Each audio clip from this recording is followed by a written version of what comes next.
Morning students, हमारा आज का टॉपिक है state of a system and state variable of chapter thermodynamics. अब स्टेट ऑफ सिस्टम समझो बेटा, इसको हम स्टेट वेरिएबल भी बोलते हैं। It is the state of a system means the condition of the system which is describe in term of a certain observable property such as a temperature, pressure, volume of the system. देखो, let's suppose बेटा ये एक system है। मैं इस system पे कहती हूँ कि जो टेम्परेचर है वो T1 है, प्रेशर इज P1। तो ये इस सिस्टम की स्टेट है जहां पर टेम्परेचर T1 और प्रेशर P1 है। और कुछ टाइम बाद जब मैंने इस सिस्टम को हीट दी तो उसने उस हीट को एब्जॉर्ब कर लिया और इसी सिस्टम का टेम्परेचर क्या हो गया, T2, एंड प्रेशर क्या हो गया, P2। तो जो स्टेट ऑफ सिस्टम थी वो चेंज होगी, मतलब जो मैं प्रॉपर्टीज टेम्परेचर और प्रेशर इस जगह माप रही थी वो बदल गया दूसरी जगह जाकर। तो इसको हम क्या बोलते हैं, स्टेट ऑफ अ सिस्टम। और स्टेट वेरिएबल, वेरिएबल का मतलब ही बेटा चेंज होना होता है। तो उन्होंने कहा कि state of a system means क्या है कि जो हम ऑब्जर्वेबल प्रॉपर्टीज, ऑब्जर्वेबल प्रॉपर्टी कौन सी, जैसे टेम्परेचर, प्रेशर, वॉल्यूम, किसी भी एक सिस्टम की अगर हम उस प्रॉपर्टी को चेंज कर देते हैं तो वो सिस्टम क्या हो गया, चेंज। मतलब this is the one state of the system and this is the second state. तो आप इसको सिंपल ऐसे भी बोल सकते हो, this is the initial state and this is a final state of a system. Clear है। Next one is the state function. स्टेट फंक्शन एक ऐसी फिजिकल क्वांटिटीज है जो स्टेट ऑफ अ सिस्टम पे डिपेंड करती है but it does not depend upon the path. क्या मतलब हुआ, जैसे एक पर्सन ये ग्राउंड फ्लोर पे खड़ा है, अब इसने 5th फ्लोर पर ऊपर जाना है। अब ये दो तरीके से जा सकता है, एक बाय वॉक, एक बाय लिफ्ट। जब वो यहां पर ग्राउंड फ्लोर पर था तो उस ग्राउंड फ्लोर पर वो खड़ा था, उसकी पोटेंशियल एनर्जी क्या थी, 0। अब जो इस ये 5th फ्लोर पर खड़ा है तो यहां पर भी इसकी पोटेंशियल एनर्जी क्या है, 0। तो हम कह सकते हैं कि जो पोटेंशियल एनर्जी है वो स्टेट पे डिपेंड नहीं, वो किस पे डिपेंड कर रही है, स्टेट पे डिपेंड कर रही है कि वो इनिशियल है कि final. But it does not depend upon the path, कि चाहे वो पर्सन वॉक से आया है, चलकर आया है, चाहे वो लिफ्ट से आया है। तो स्टेट फंक्शन ऐसी प्रॉपर्टी होती है जो एक स्टेट की इनिशियल और फाइनल सिचुएशन पे डिपेंड करती है। Initial situation is the ground floor and the final situation is the top 5th floor. तो it is not a path function, जो रास्ते पे डिपेंड नहीं करता, वो डिपेंड करता है कि हम कहाँ से चले और कहाँ गए। जैसे लेट्स सपोज मैं अपने घर में हूँ, मेरे को अपने घर से किसी और सिटी में जाना है, तो उस सिटी में जाने के बहुत से रास्ते हो सकते हैं। मेरा मेन मोटिव है दिल्ली जाने का, तो मेरे को मतलब किससे है कि मैं अपने घर से चलूं और दिल्ली पहुंच जाऊं, चाहे मैं किसी भी रास्ते से जाऊं, चाहे मैं सहारनपुर मेरठ वाली साइड से जाऊं, चाहे मैं करनाल वाली साइड से जाऊं, चाहे मैं पंजाब वाली साइड से जाऊं, इट डजेंट मैटर। सिर्फ वो कहाँ मैटर करता है कि मैं कहाँ से चली और कहाँ पर पहुंची। तो जो इनिशियल और फाइनल सिचुएशन पे डिपेंड करता है, this is a state function. तो इसके इफेक्ट क्या है, इसके example, pressure, temperature, volume, internal energy, enthalpy, entropy, free energy, these are the state function. But work is not a state function. अगर हम इसमें इस एग्जाम्पल में बात करें, एक पर्सन चल कर गया 5th फ्लोर पर, तो उसने कुछ काम किया, उसकी लेग्स ने कुछ वर्क करा जो अलग है। अगर वो लिफ्ट से गया तब भी उसकी वर्क जो डन होगा वो कुछ और होगा। तो work done is the path function, it is not the state function. जो किस पे डिपेंड कर रहा है, रास्ते पे, कि मैं कितनी जल्दी पहुंचूंगी या कितनी आराम से पहुंचूंगी या मेरी स्पीड क्या है, तो वो एक स्टेट फंक्शन नहीं है। क्लियर है। इसके बाद नेक्स्ट करेंगे हम, नेक्स्ट है प्रॉपर्टीज।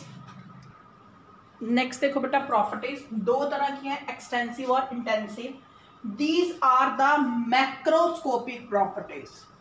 मैक्रोस्कोपिक प्रॉपर्टीज क्यों है? क्योंकि ये हम लार्ज वॉल्यूम पे मेजर करते हैं। इन एक्सटेंसिव प्रॉपर्टी क्या होती है बेटा?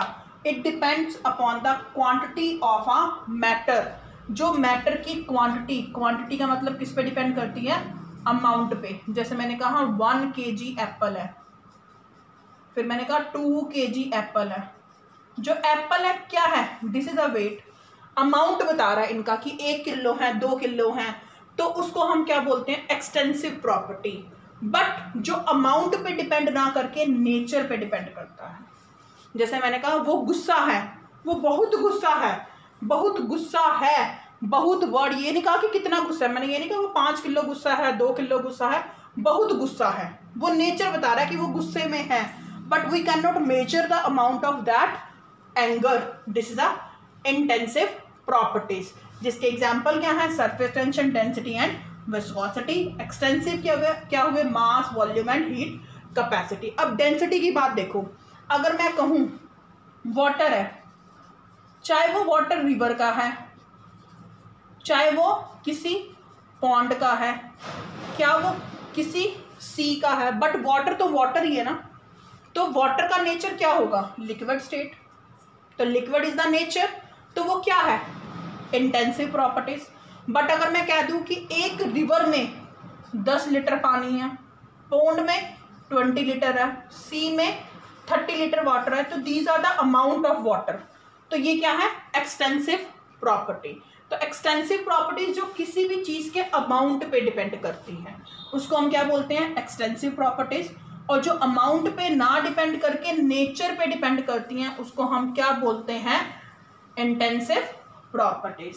जैसे डेंसिटी, विस्कोसिटी, कौन सी चीज कितनी गाढ़ी है या कम गाढ़ी है, ठीक है। Next is the cyclic process. Cyclic process क्या है? ऐसा प्रोसेस जहां अगर कोई एक चीज, साइक्लिक क्या हुआ? यहां से शुरू हुआ, घूमकर वो दोबारा वहीं पे आ गया, हम कह सकते हैं जिसकी इनिशियल एंड फाइनल स्टेट क्या है? सेम है, तो एक साइक्लिक रिंग बन गई। मतलब जहां पर सारी ऑब्जर्वेबल प्रॉपर्टीज क्या होंगी? जीरो। जहां पर कुछ भी चेंज नहीं हो रहा वो क्या है? एक cyclic process.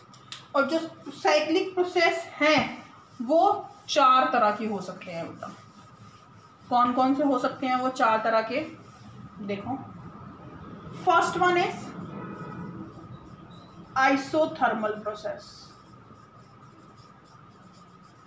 Isothermal, iso means same, thermal means heat, it is a one form of a temperature. तो हम कह सकते हैं आइसोथर्मल ऐसे प्रोसेस हैं जिसमें क्या कांस्टेंट होगा? टेम्परेचर। टेम्परेचर चेंज नहीं हो रहा, तो ये क्या है? Isothermal process.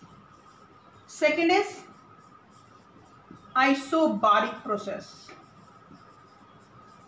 Iso means same and the bar is the unit of pressure, तो we can say in which pressure constant.